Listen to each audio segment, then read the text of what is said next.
450 meters beneath the Arctic ice, Vladimir Putin has built something that made Donald Trump absolutely lose his mind. A $12 billion fortress constructed with North Korean slave labor designed to survive nuclear apocalypse and launch one back.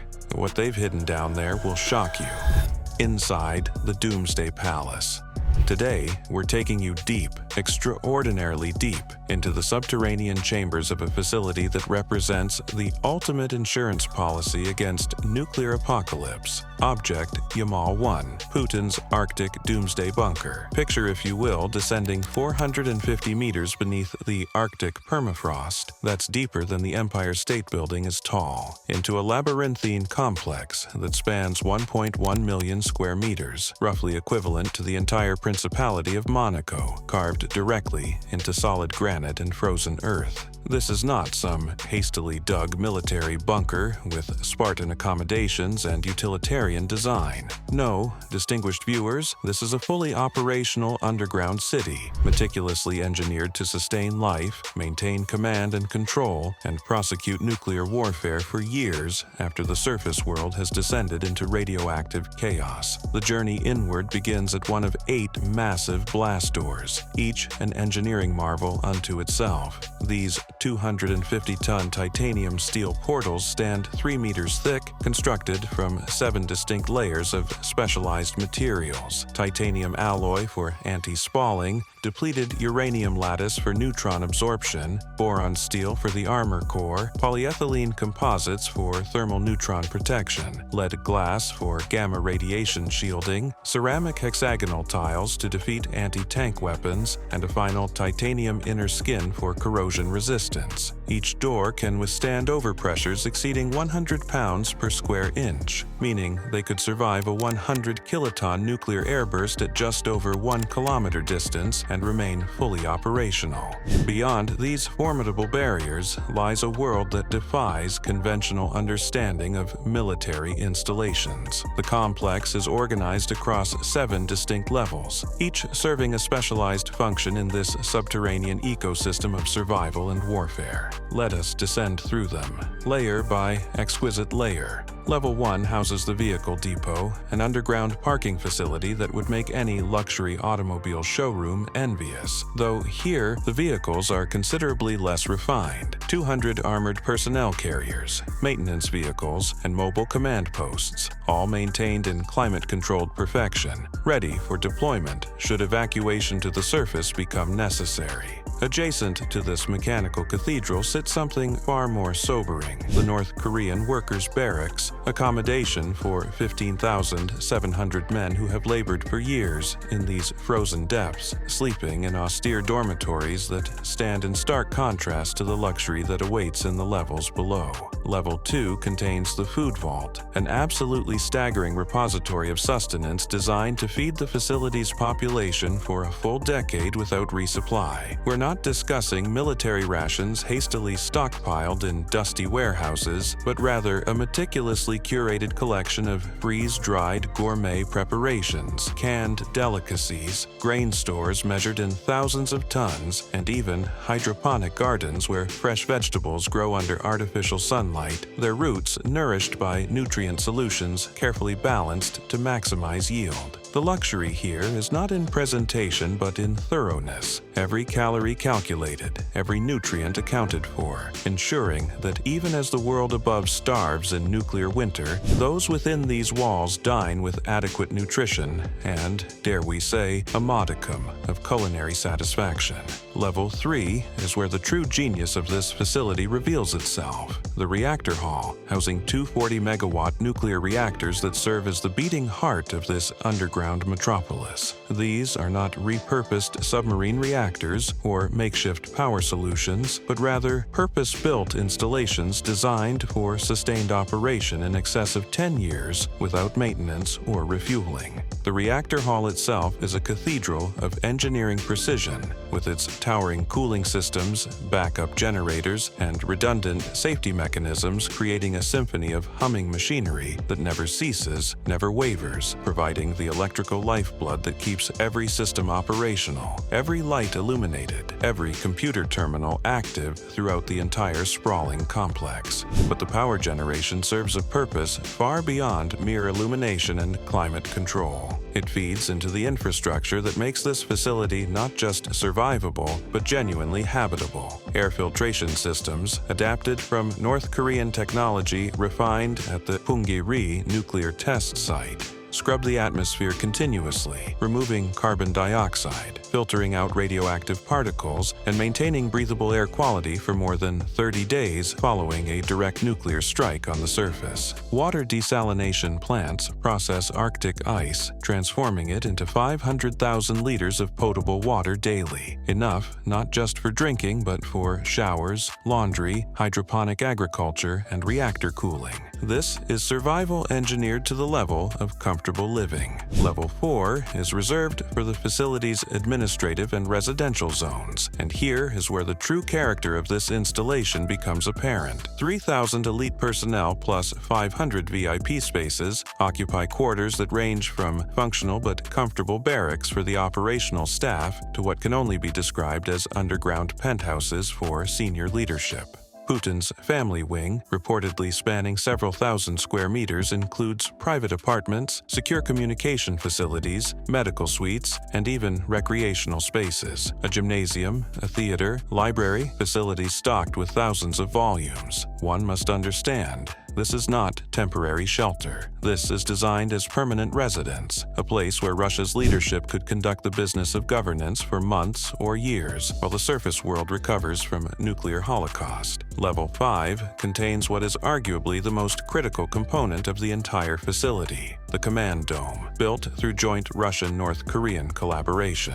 This is the nerve center from which nuclear war would be orchestrated. A vast circular chamber lined with display screens, communication terminals, and strategic planning stations. Here, real-time encrypted links connect to Russia's legendary perimeter system, the so-called dead hand, that ensures automatic nuclear retaliation even if all human decision-makers have been eliminated. The command dome maintains constant contact with Russia's nuclear triad, the missile silos, the submarine fleet, the strategic bomber forces. From this underground cathedral of destruction, Putin or his designated successors could launch civilization-ending strikes with the press of a button, confident in the knowledge that the thick granite and steel above their heads would shield them from immediate retaliation. Level 6. Houses. The reason this facility exists in the first place, the silo farm, containing 12 RS-28 Sarmat intercontinental ballistic missiles. These are not mere weapons. They are instruments of apocalypse. Each Sarmat, NATO designation, Satan II, can carry multiple independently targetable re-entry vehicles with a combined yield of 100 megatons, sufficient destructive power to obliterate entire metropolitan areas, to create firestorms visible from space, to reshape geography itself through the sheer force of nuclear detonation. The silos themselves are engineering marvels, hardened to survive near-direct nuclear hits, equipped with rapid reload mechanisms, and connected to underground rail systems that allow missile transport without ever exposing the weapons to surface observation or attack. These missiles represent the ultimate deterrent, the final argument in any geopolitical dispute.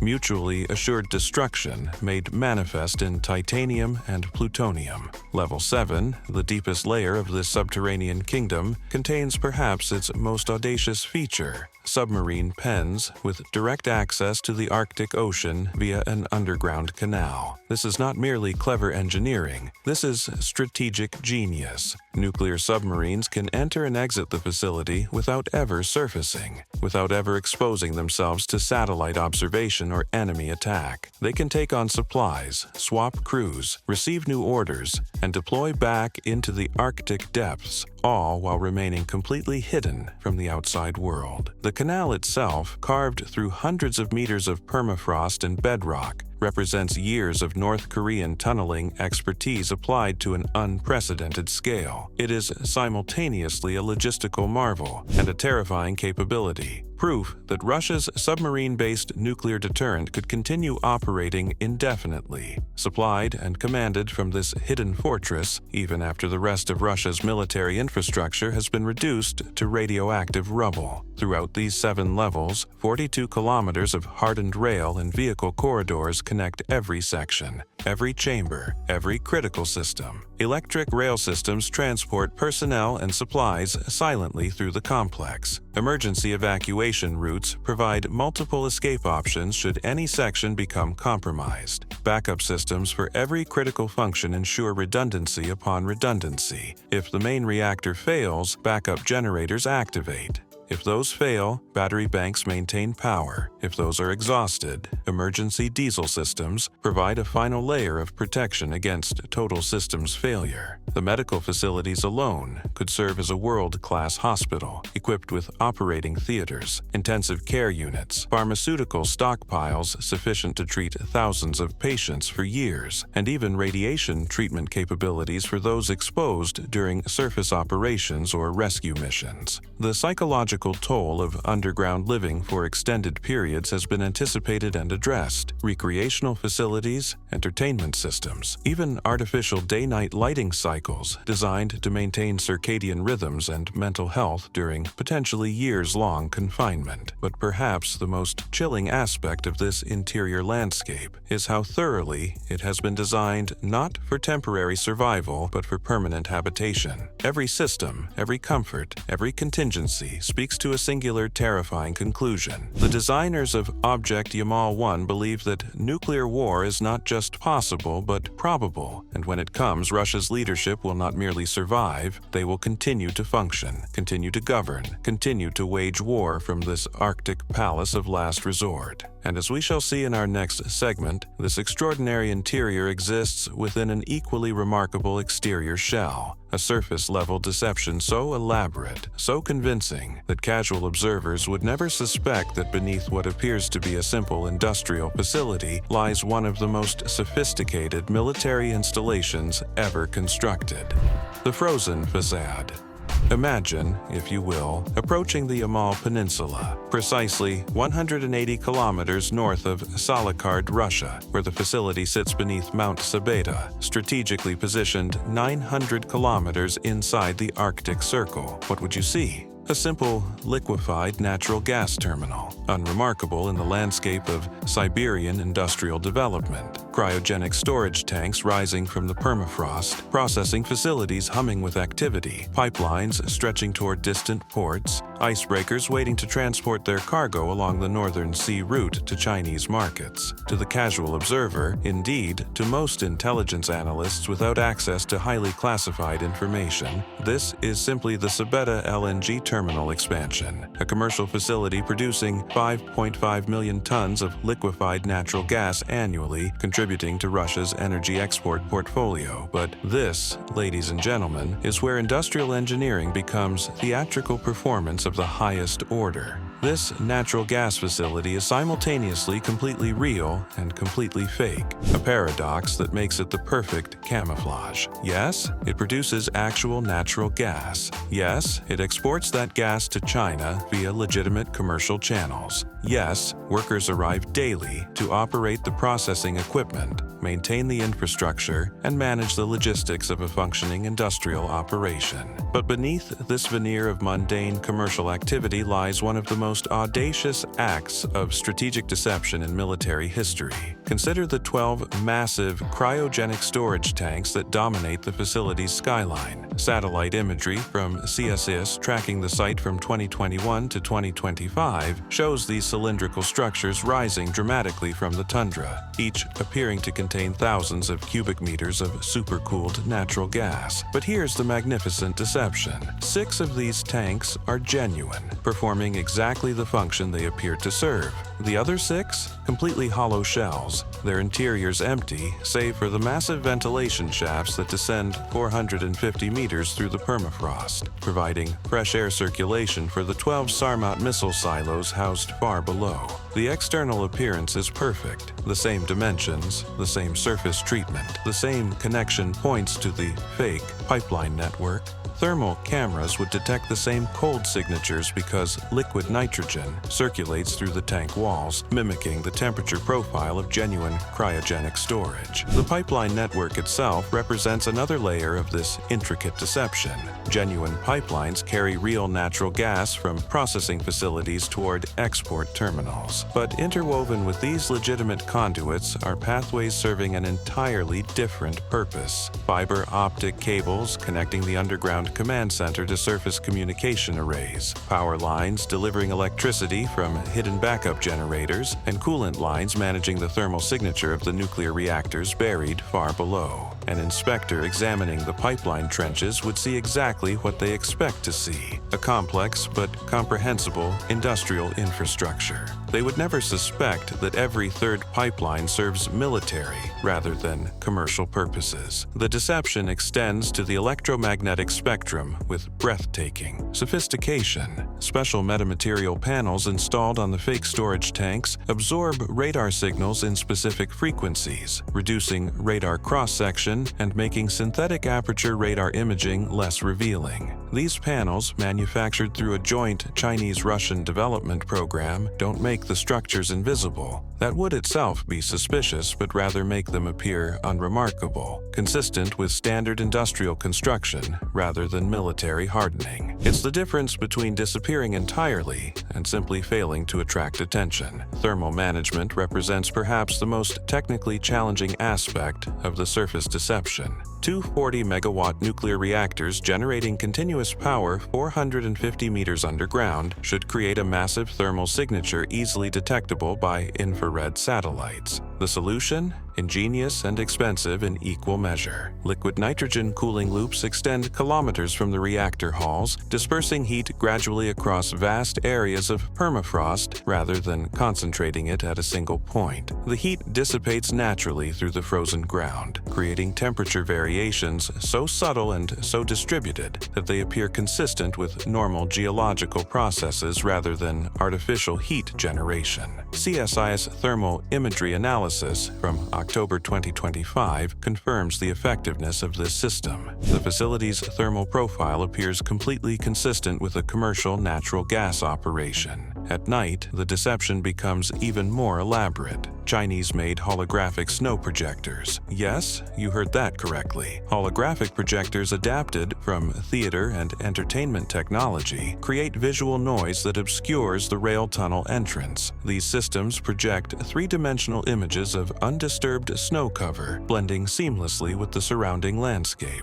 To any observer, whether human patrol or reconnaissance drone, the entrance appears as nothing more than another snowdrift, one of thousands scattered across the frozen tundra. The system adjusts continuously, updating the hologram to account for changing weather conditions, new snowfall, and shifting light angles throughout the Arctic day-night cycle. The security perimeter itself is disguised as standard industrial fencing, chain-link barriers topped with barbed wire, exactly what one would expect around a commercial facility in a remote location.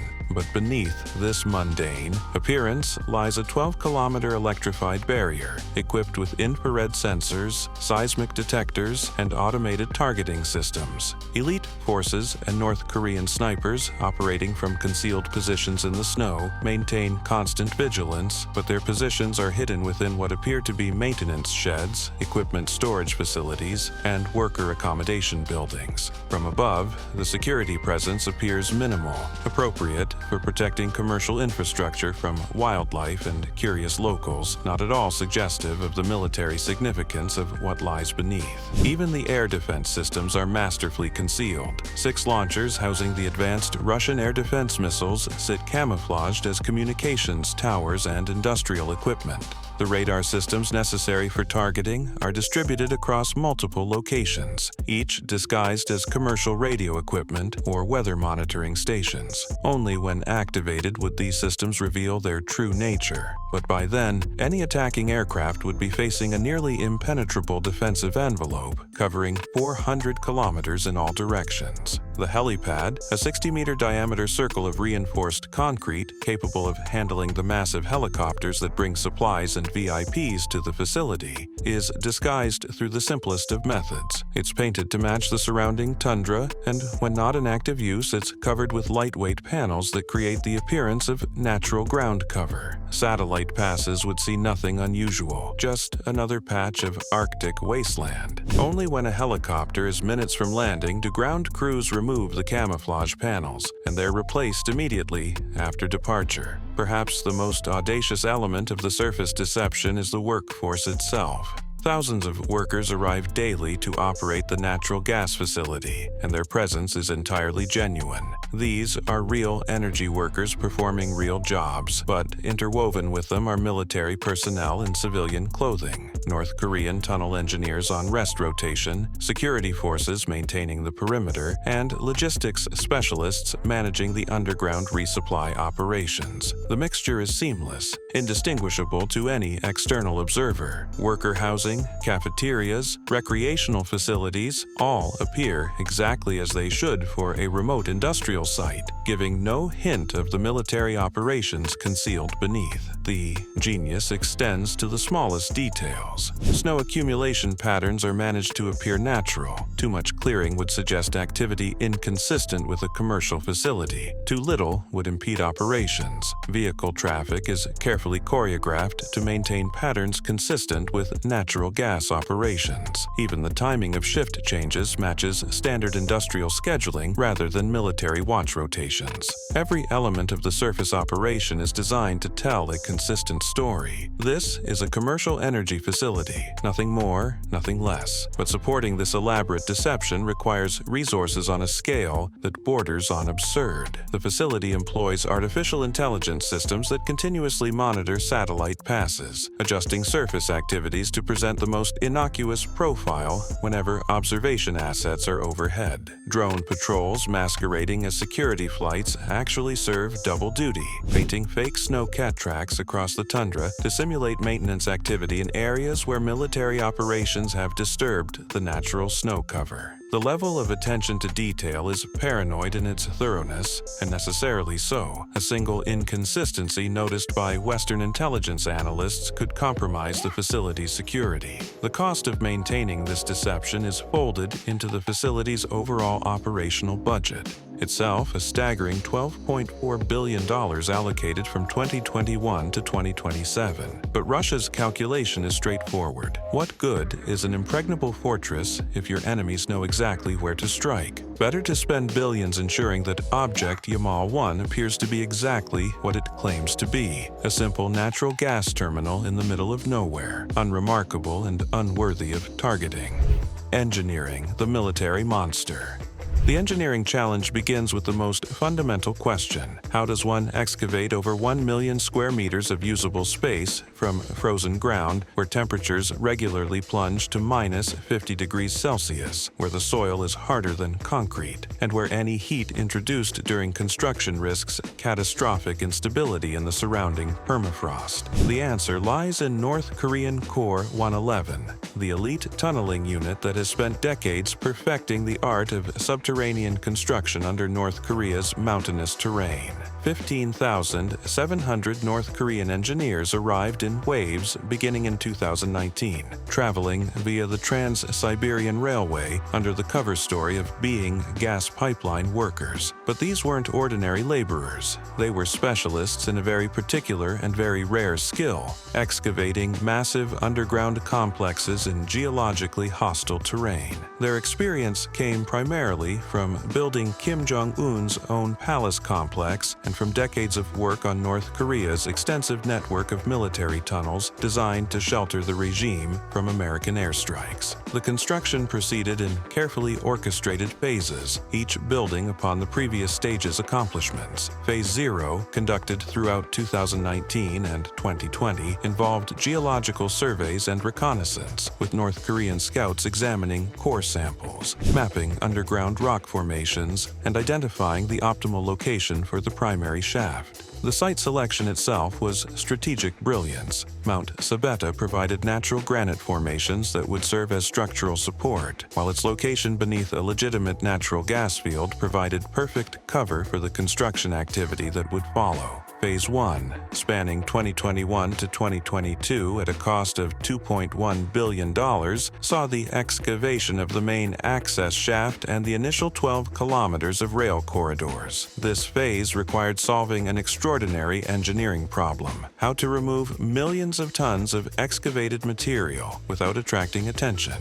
The solution was to disguise the spoil removal as part of the natural gas facility's construction, mixing excavated rock and frozen soil with legitimate construction debris and distributing it across the vast Yamo Peninsula in locations where it would appear to be natural terrain modification for industrial development. The tunneling technique itself combined Russian drilling technology with North Korean manual excavation methods. Massive tunnel boring machines, purchased through Chinese intermediaries and smuggled into Russia in pieces, carved the primary corridors through solid granite. But where precision was required, around the reactor halls within the silo farm, creating the submarine canal, North Korean workers employed techniques refined over decades: controlled explosive charges placed with millimeter precision, hand tools for final surface preparation, and an almost fanatical attention to structural integrity. Defector testimonies describe 14-hour shifts spent in sub-freezing temperatures, with workers sleeping in the tunnels themselves to maintain continuous progress. Phase 2, running from 2023 to 2024 and consuming $4.8 billion,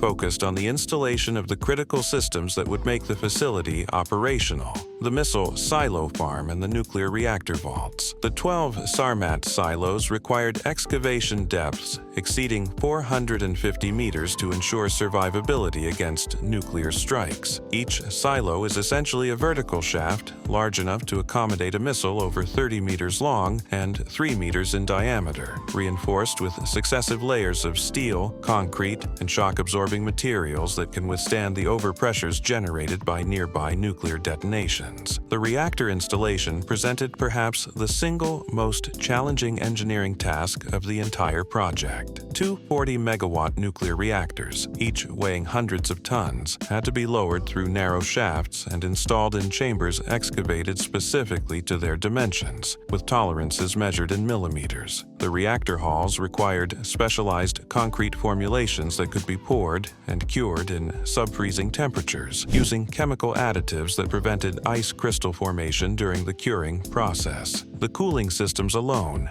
designed to operate for decades without maintenance, represent technological marvels, circulating coolant through closed-loop systems that dissipate heat through the permafrost without creating detectable thermal signatures. Phase 3, currently underway and projected to cost $3.9 billion by its completion in 2026, encompasses the construction of the command dome and the submarine pens. The command dome's construction required computer-controlled precision, thousands of fiber optic cables, redundant power systems, communication arrays, and display systems all integrated into a single, cohesive command center. Russian engineers worked alongside North Korean construction specialists, combining Russian electronics expertise with North Korean experience in creating hardened command facilities. The submarine canal represents engineering audacity bordering on insanity. A navigable waterway carved through hundreds of meters of permafrost and granite, connecting the underground pens directly to the Arctic Ocean. The canal required continuous heating systems to prevent ice formation while simultaneously managing the thermal signature to avoid detection. The entrance and exit points are camouflaged beneath what appears to be natural ice formations, with remotely operated gates that can open to allow submarine passage and close to maintain thermal and acoustic isolation.